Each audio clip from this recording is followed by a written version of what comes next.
Now dear students, in physical properties we are going to discuss, that is density, second one is melting and boiling point, and third one is ionization energy.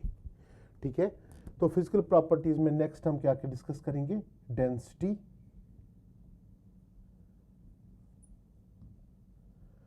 melting point and boiling point, BPT means boiling point, and ionization energy.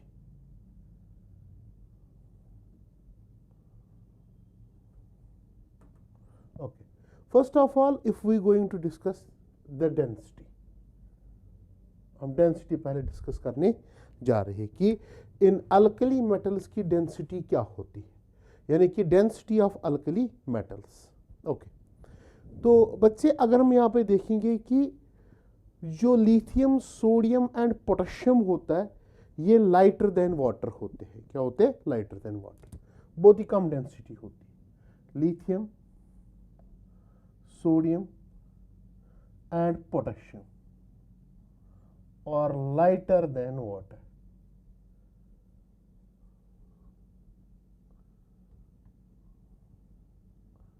बहुत ही हल्के होते. क्या होते? हल्के होते. दूसरी चीज अगर हम देखेंगे डाउन द ग्रुप की बात करेंगे, density decreases.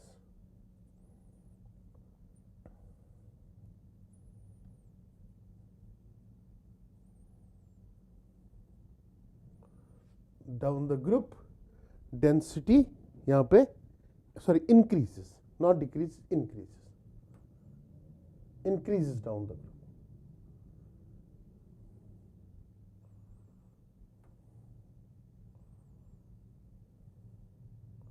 Increases, density increases down the group.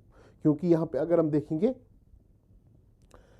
Atomic volume तो बढ़ जाता है, बट उसके साथ साथ अगर हम यहां पे देखेंगे मींस नंबर ऑफ इलेक्ट्रॉन्स भी बढ़ जाते हैं. ठीक है, नंबर ऑफ प्रोटॉन्स बढ़ जाते हैं. तो यहाँ पे अगर हम देखेंगे तो यहाँ पे डेंसिटी क्या हो जाती है? इंक्रीज हो जाती है down the group. Okay, but अगर हम डेंसिटी की बात करेंगे यहाँ पे कि डेंसिटी ऑफ पोटेशियम की बात करेंगे वो कम होती है as compare to sodium.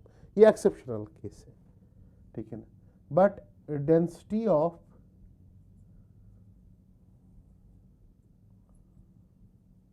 potassium is less than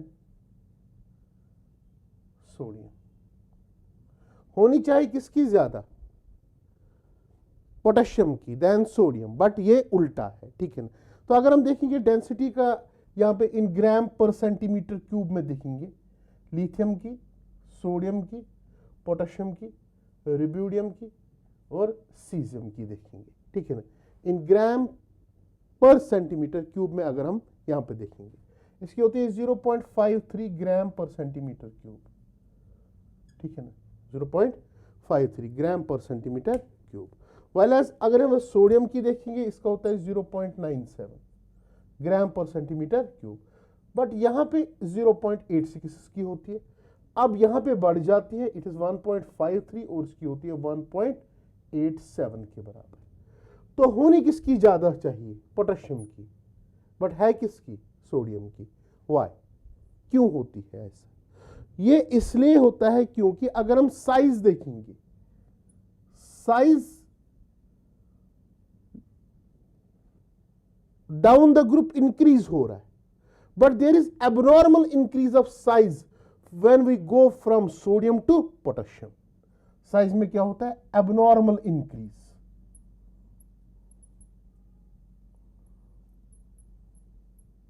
in size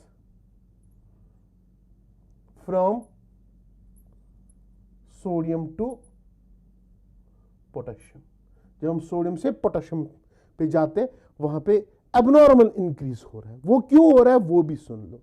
वो इसलिए हो रहा है क्योंकि अगर हम देखेंगे पोटेशियम का केस, पोटेशियम में कॉन्फ़िगरेशन होती है 1s2 2s2 2p6 3s2 3p6.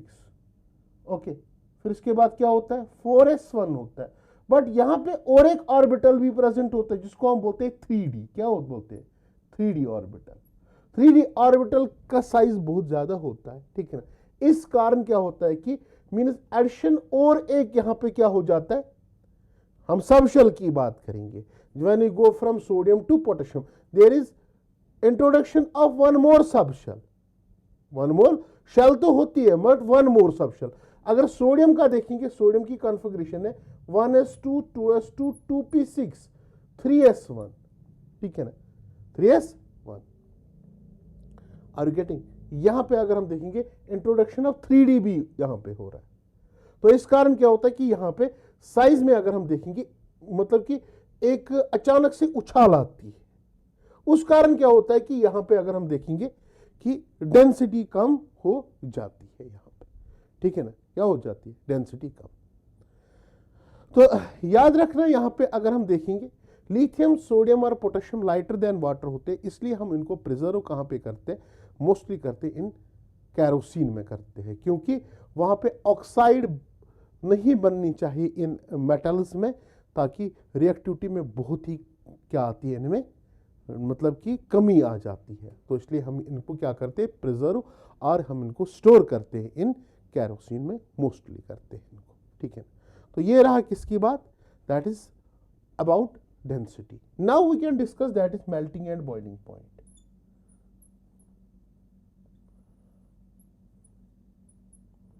Boiling point,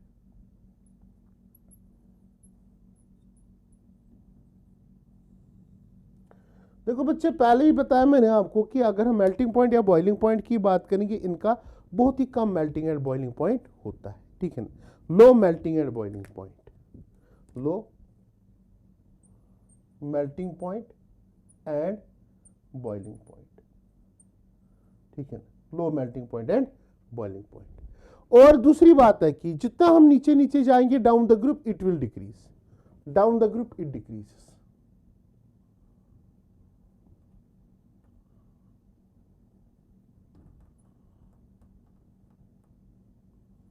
it decreases down the group. So अगर मेल्टिंग पॉइंट और बॉइलिंग पॉइंट की बात करेंगे, यहां पे लिथियम का ज्यादा होता है as compare to sodium, sodium का ज्यादा एज पोटेशियम, पोटेशियम का ज्यादा एज रिब्यूडियम, रिब्यूडियम का ज्यादा एज कंपेयर टू सीजियम। याद रखना ये ऑर्डर है यहां पे, ठीक है ना।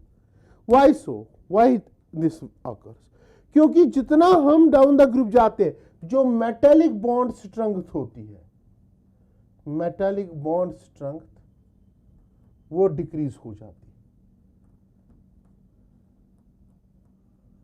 मेटेलिक बॉन्ड स्ट्रेंथ डिक्रीजेस, क्योंकि साइज बढ़ जाता है, साइज बढ़ जाता है। उस साइज के कारण क्या हो जाता है, यहां पे मेटेलिक बॉन्ड स्ट्रेंथ क्या हो जाती है, कम हो जाती है। तो that is very important point of view. Now we can discuss ionisation energy. Ionisation energy क्या होती है, amount of energy require to remove most loosely bound electron from an isolated gaseous atom. We called that as ionization energy, ठीक है ना। amount of energy we have already discussed this, amount of energy required to remove most loosely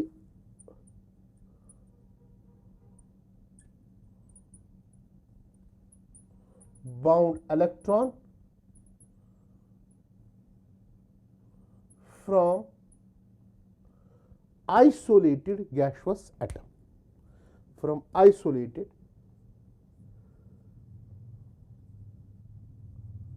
gaseous atom. We called that as ionization energy. अगर alkali metals की बात करेंगे, इनमें बहुत ही कम होती है आयोनाइजेशन एनर्जी। याद रखना लो आयोनाइजेशन एनर्जी, आई, ठीक है बेटा, लो आयोनाइजेशन एनर्जी। और जितना हम डाउन द ग्रुप जाते हैं ये डिक्रीज होती रहती है, डाउन द ग्रुप डिक्रीजेस।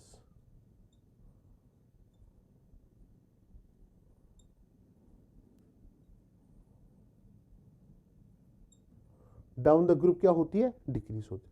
क्यों? क्योंकि साइज बढ़ जाता है, ठीक है, साइज बढ़ जाता है इसलिए यहां पे। और दूसरी बात, इफेक्टिव न्यूक्लियर चार्ज यहां पे अगर हम देखेंगे वो भी कम होता जा रहा है, जितना साइज बढ़ जाता है इफेक्टिव न्यूक्लियर चार्ज भी कम होता जा रहा है। तो इसका कारण क्या है कि लो आयोनाइजेशन एनर्जी होती है, ठीक है। अब देखो यहां पे जितने भी यहाँ पे ये एलिमेंट्स है जिनको हम अल्कली मेटल्स बोलते हैं, क्या बोलते हैं, अल्कली मेटल्स। यहाँ पे अगर हम देखेंगे ये एलिमेंट्स मतलब कि जल्दी क्या बनाते हैं, मोनोवैलेंट कैटाइंस की बात करेंगे हम, ठीक है ना, क्या बोलेंगे, मोनोवैलेंट कैटाइंस फॉर्मेशन में जल्दी होती है। क्योंकि जो एक इलेक्ट्रॉन प्रेजेंट होता है इनमें लास्ट शेल में, मतलब कि उसकी कम आयोनाइजेशन एनर्जी के कारण ये मोनोवैलेंट कैटाइंस में चेंज हो जाते हैं, ठीक है। Readily forms monovalent cations, that is M positive, metal positive, क्योंकि ये उस इलेक्ट्रॉन को जल्दी क्या करते हैं यहां पे, रिलीज करते हैं, ठीक है।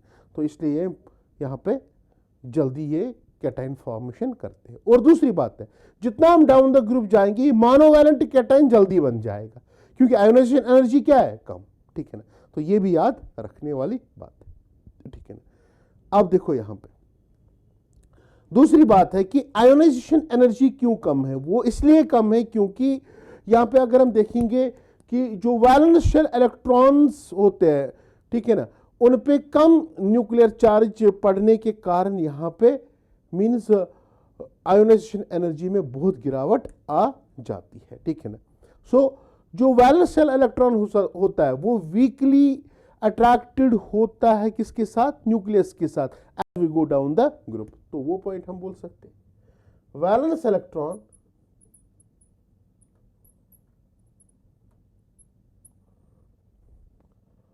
is weakly attracted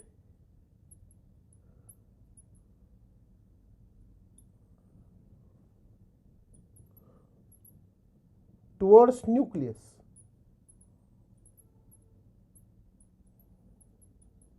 as we go down the group। जितना हम डाउन द ग्रुप जाएंगे, मींस यहां पे अगर हम देखेंगे लिथियम की आयोनाइजेशन एनर्जी ज्यादा as compare to sodium, sodium की ज्यादा as compare to potassium, potassium की ज्यादा एज कंपेयर टू, तो अगर हम ऑर्डर देखेंगे, ऑर्डर क्या होगा, lithium greater than potassium, greater than sodium, greater than potassium, greater than rubidium, greater than caesium. So it is the order of ionisation energy, okay, ठीक है। तो आयोनाइजेशन एनर्जी का ऑर्डर ये होता है, ठीक है। तो अगर हम देखेंगे तो ये फर्स्ट आयोनाइजेशन एनर्जी यहां पे अगर हम देखेंगे इट इज लिथियम, उसको एनर्जी देनी पड़ेगी हमें यहां पे, ठीक है ना। तो अगर ये चेंज हो जाता है किसमें, lithium gets changed into lithium positive +1 electron देता है, ठीक है ना। तो इसमें क्या करनी पड़ेगी, आयोनाइजेशन एनर्जी यहां पे प्रोवाइड करनी पड़ेगी। अगर हम सक्सेसिव आयोनाइजेशन एनर्जीज देखेंगे, मीन्स अगर यहां पे देखेंगे कि लिथियम पॉजिटिव फिर से उसको लिथियम 2 पॉजिटिव में कन्वर्ट करेंगे और एक इलेक्ट्रॉन, मीन्स यहां पे अगर हम देखेंगे इट इज IE1 और यहां पे क्या होगा IE2। तो IE2 successive ionisation energy, IE3, IE4, IE5 means second ionisation energy, third ionisation, fourth ionisation energy, ठीक है ना। जितना हम ऊपर ऊपर जाएंगे आयोनाइजेशन एनर्जी बढ़ती जाएगी। तो सिंपली एक रूल है, अगर हम देखेंगे आयोनाइजेशन एनर्जी nth पे that will be greater than, suppose हम बोलेंगे ionisation energy 3, ionisation energy 2, ionisation energy 1, ठीक है ना। तो आयोनाइजेशन एनर्जी फर्स्ट जो होती है वो कम होती है as compare to second, second कम होती है as compare to third, third कम होती है as compare to four, four कम होती है as compare to 5 and so on, ठीक है ना। तो याद रखना यहां पे सक्सेसिव एनर्जी जितनी भी हम जाएंगे वो इंक्रीज होती जाएंगी, ठीक है ना। तो दिस इज अबाउट, यहां पे अगर हम देखेंगे आयोनाइजेशन एनर्जी की हम बात करते हैं, ठीक है ना। और एक बात है कि ये आयोनाइजेशन एनर्जी मैंने बताया आपको डाउन द ग्रुप ये क्या होती है, डिक्रीज हो जाती है। डिक्रीज क्यों हो जाती है उसका और एक कारण भी है। वो क्या कारण है? वो है कि स्क्रीनिंग इफेक्ट। कौन सा? स्क्रीनिंग इफेक्ट और शील्डिंग इफेक्ट। जितना हम डाउन द ग्रुप जाते हैं, जैसे लिथियम, सोडियम, पोटेशियम, रिब्यूडियम, सीजियम की बात करेंगे, जितना हम डाउन द ग्रुप जाते हैं, जो वैलेंस इलेक्ट्रॉन्स के इंटरवीविंग इलेक्ट्रॉन्स आते हैं, इंटरवीविंग इलेक्ट्रॉन्स होते हैं जो पहले वाले शेल्स आते हैं, जितना हम नीचे नीचे जा रहे हैं डाउन द ग्रुप, वो बढ़ती जा रही है। तो स्क्रीनिंग क्या हो रही है और शील्डिंग क्या हो रही है? ज्यादा हो रही है। वो भी कारण है कि यहां पे जब डाउन द ग्रुप हम जाते हैं, आयोनाइजेशन एनर्जी क्या हो जाती है? कम हो जाती है। ठीक है ना? तो याद रखना सेकंड रीजन भी है, दैट इज स्क्रीनिंग, और जिसको हम बोलते हैं शील्डिंग इफेक्ट की वजह से। ठीक है ना? तो that is about density, melting point, boiling point and ionization energy of what? Alkali metals. Thank you very much.